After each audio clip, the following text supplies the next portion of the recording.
Okay. Okay, we're going live. There you are. Okay. Okay, there's 28 people, so we'll just wait for another 1 minute. Okay, we'll wait. So everyone that's online, we will start in about 1 minute. Okay. Oh, okay.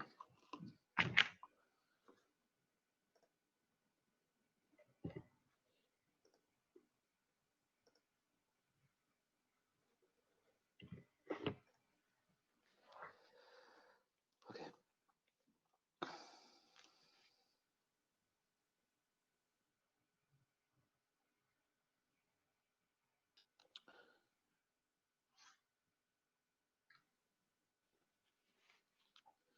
Well, welcome everyone.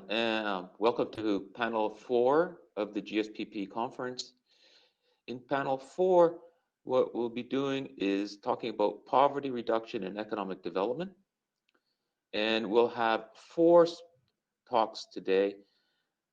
The first talk is by Professor Simeon Nanowski. He's an assistant professor at the GSPP. Simeon's research interests include international economics and macroeconomics. And today, Simeon will be presenting his research on the exchange rate and the trade balance after controlling for the oil price. Where you go, Yes. Simeon. Hello, everybody, and thanks for introducing me, Peter. So today I'm just going to present to you oil prices, exchange rates, and trade, evidence from Kazakhstan and Russia. So as we know, with the current pandemic, what has happened?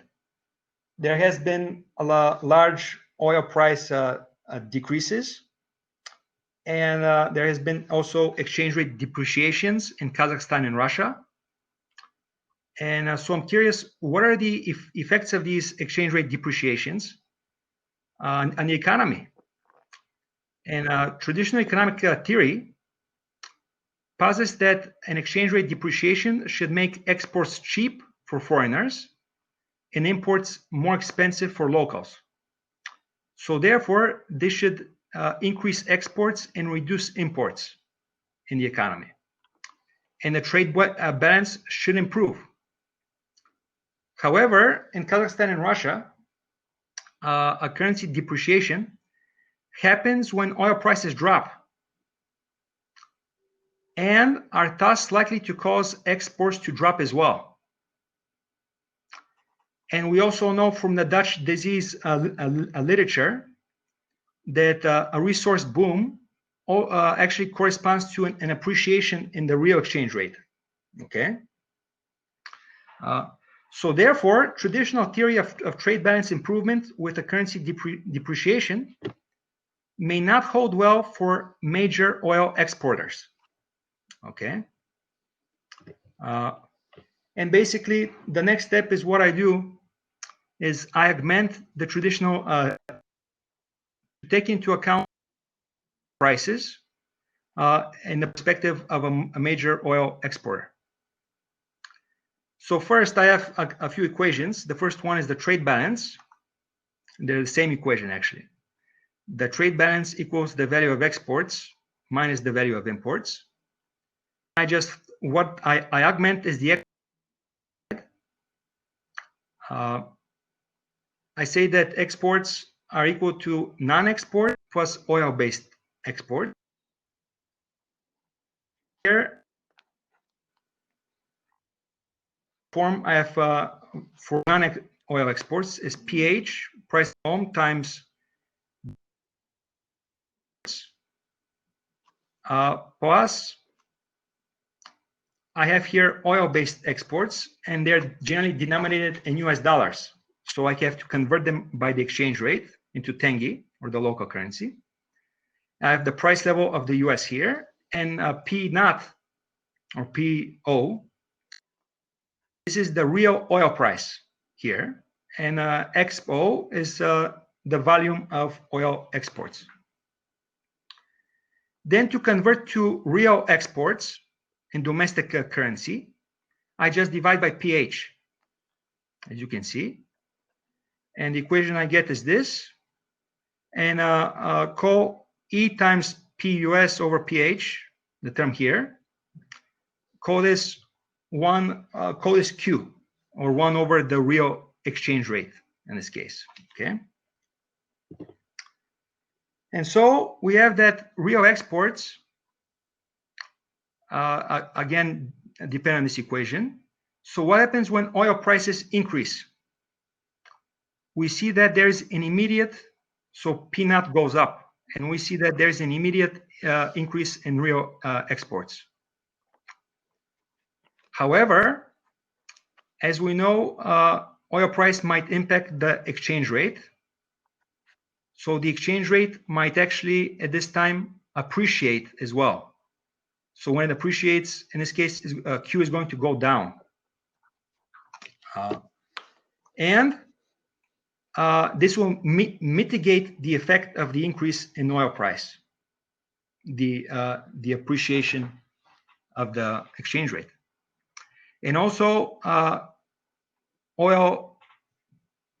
non-oil exports are also going to suffer when Q goes down as well with appreciation. And so there's a direct effect, and there is also the indirect effect through an increase in the oil price through the currency appreciation here, and that's unambiguously negative, the indirect effect. There's nothing new for imports. It's basically the same as theory, so I don't augment this part. Okay, and we see some evidence for this in the real world. Here I have exports in blue, and in red I have the exchange rate. So when the exchange rate appreciates, as it goes up, we see that exports also go up. So we see it follows well. And we see that the real oil price also moves well with the real exchange rate in this case. Okay.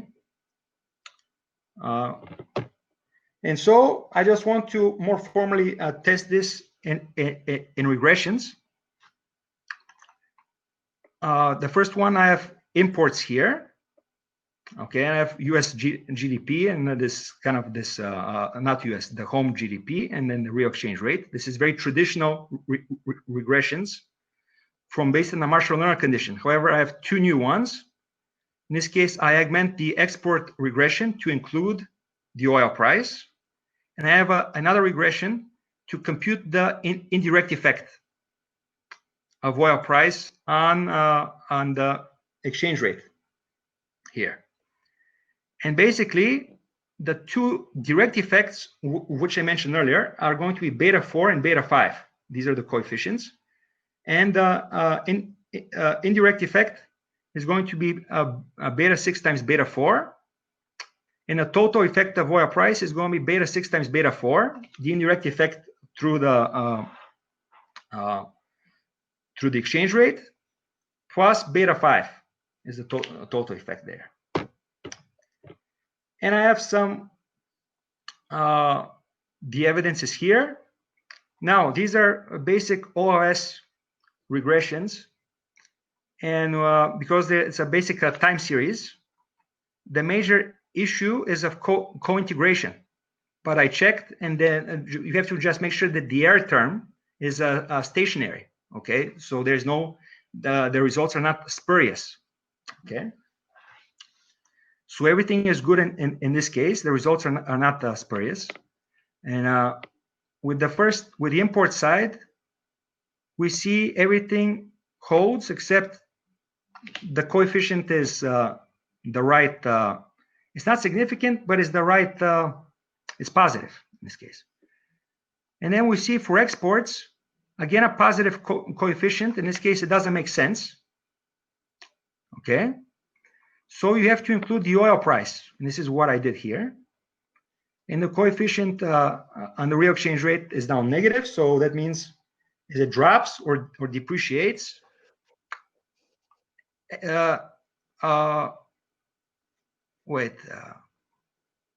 okay, as oil price increases, exports are going to increase, and as the real exchange rate increases, in this case appreciates, okay, exports are going to go down, okay, by this much. So a 1% is going to go down by 382% exports. And then I can the indirect effect from the oil price to the exchange rate is this 0.50 times this, and then the total effect. I have the computations here if you're interested. So the total effect is about half as much as the direct effect. Okay. And then, over time, I see I have 5 more minutes. We see very similar results for Russia. And the reason I also included Russia there was kind of as a robustness check, because as we know,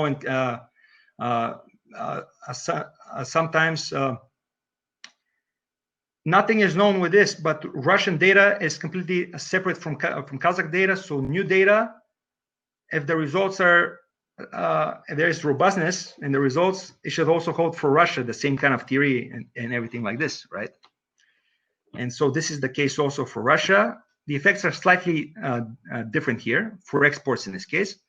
And I forgot to mention the trade balance, but everything also holds for the trade balance after including the oil price there as well. Last but not least, I want to let you know that there's probably dynamics in the system. So this is kind of long-run equilibrium results, but for dynamics, the variables are likely to show some persistence, and the effects might not be immediate. In particular, this is what I think, is that the positive direct effect of oil prices should be felt first, and the negative indirect effect through the real exchange rate should be felt afterwards. So I have an error correction model here, and I transform the equations 1 through 4 in this error correcting form. And I can run a simulation and see my model just by including the exogenous variables. I can plot the endogenous variables like exports, the exchange rate, endogenous variables. And I have a simulation for Kazakhstan here, for Russia, so everything is good. And I can also do a forecast, and the forecast starts, my data finishes at Q2 2020. So just it finished in June or July, the data. So now, based on the forecast, it's forecasting that the exchange rate is going to continue to devalue, okay, until 2023. Okay, and how I do the forecast is I just let oil prices stay at the same level they're now. Okay, and GDP stayed at the same level they're now. These are the exogenous variables in the system. But we see that oil prices are going to continue to drop, and they should be at their worst currently. Okay, kind of the results are similar for Russia. Okay,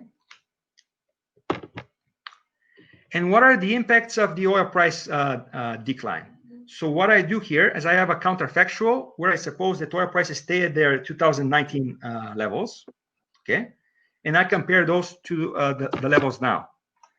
So I see here I have exports, imports, and the exchange rate. So if oil prices had stayed high, then we see that exports would have been 50% higher now in Q3. Right now in Q3, Q4 about. We see about 50% higher exports in there now. And I also forgot to mention that the trade balance, if we get some newer data, I also expect it to go to negative territory or very close to zero for the first time. And the exchange rate, what we see, again, this effect is good, and exchange rate is going to continue to depreciate. This is what it's saying. If we didn't have this, right, if oil prices went down, relative to 2019 is going to depreciate, but this mitigates the negative effect of exports. And as we can see, as the exchange rate continues to depreciate, exports are going to do better relatively. So the worst hit for the economy, in a sense, is now quarter 3, quarter 4. Okay, but if you want, you can convert your tenge into euro or dollars, because just from what I'm looking at here, if oil prices stay at the same levels as they're now, this is the hypothesis, the exchange rate is going to continue to depreciate relative to the 2019 level of oil price. Okay, and that's it for the presentation. Okay. Well, thank you very much, Simeon. Just to let everyone know, we will be answering questions after all 4 speakers have talked. So we'll be the question answer period will start at 11 o'clock. Okay. Oh, actually, I think, okay, so let's stop here, and we will go to the next room. Okay, thank you. Bye-bye. Okay. Bye.